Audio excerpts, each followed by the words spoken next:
Afinal de contas, qual é o seu bloco? A maioria das escolas de samba de 2025 trazem em seu enredo a referência explícita à temática da cultura religiosa em torno da cultura afro-brasileira e indígena que se desenvolve no Brasil.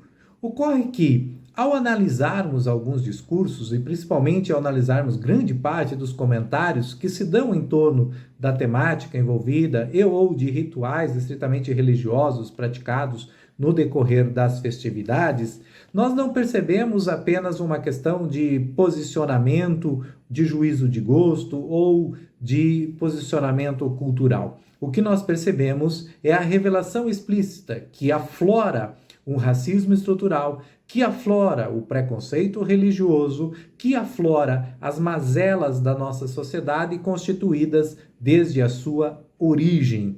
Daí que é essencial buscarmos ampliar o nosso conhecimento e aprofundarmos a nossa reflexão sobre uma conjuntura, sobre um contexto muito mais amplo e sólido que nos impeça de falar literalmente bobeiras, ignorâncias sobre aquilo que se julga estar discutindo racionalmente, quando na verdade não passa de mera opinião, achismo e reproduções de máximas descontextualizadas e equívocos de interpretação e de conhecimento sobre a própria cultura. Inclusive, muitos comentários revelam a ignorância do indivíduo sobre a própria religiosidade, sobre a própria cultura que deseja empreender. Além disso, não se trata apenas de uma discussão de fé. Aliás, a discussão de fé nem deveria ser discutida. A fé deve ser praticada.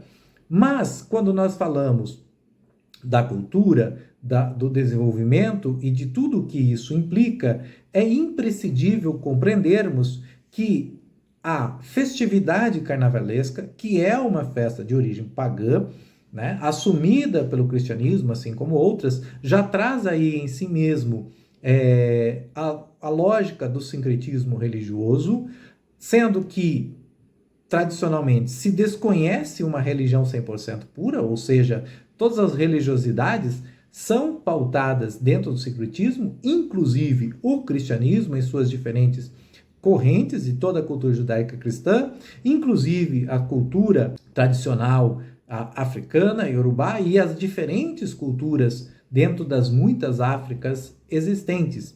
É, portanto, imprescindível que possamos refletir um pouco melhor e sairmos do debate raso sobre a cultura, a religiosidade, os atos e sobre o mero achismo de gostar ou não gostar do carnaval, que nesse caso pouco está relacionado ao carnaval em si, mas está relacionado àquilo que o carnaval traduz, aquilo que o carnaval aflora na sua expressão cultural. E não estamos aqui a falar, obviamente, daqueles limites extrapolados por este ou aquele indivíduo cuja existência é mal resolvida e utiliza da festa de carnaval para extrapolar a sua incompetência humana. Nós estamos aqui a falar de uma ação, de uma atividade, de um ato cultural, e quando nós falamos de um ato cultural, é imprescindível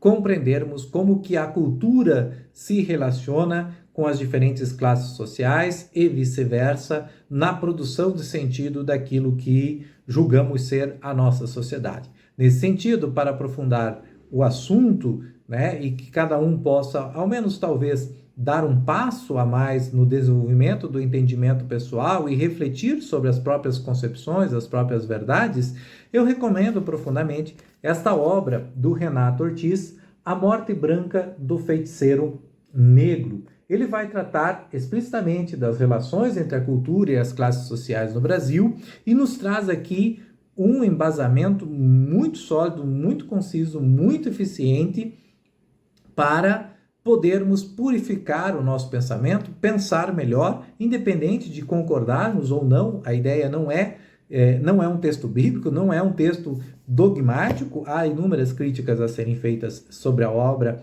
e a necessidade da leitura também não extemporânea, ou seja, a necessidade da leitura relacionada ao nosso contexto, mas com certeza é um texto que vai servir para termos um pouco melhor os nossos argumentos, os nossos pensamentos e compreendermos um pouco melhor a nossa própria cultura, a nossa própria condição. E aí definirmos em qual bloco vamos dançar. Isso pouco importa. O que importa é que eu não posso estabelecer juízo sobre o bloco alheio, sobre a fantasia alheia, se eu não tenho o mínimo de conhecimento, o mínimo de domínio sobre os fundamentos que justificam, contextualizam e traduzem sentido ao bloco do lado e muito menos sobre o mesmo bloco. Do contrário, vamos todos dançar no terreno da ignorância.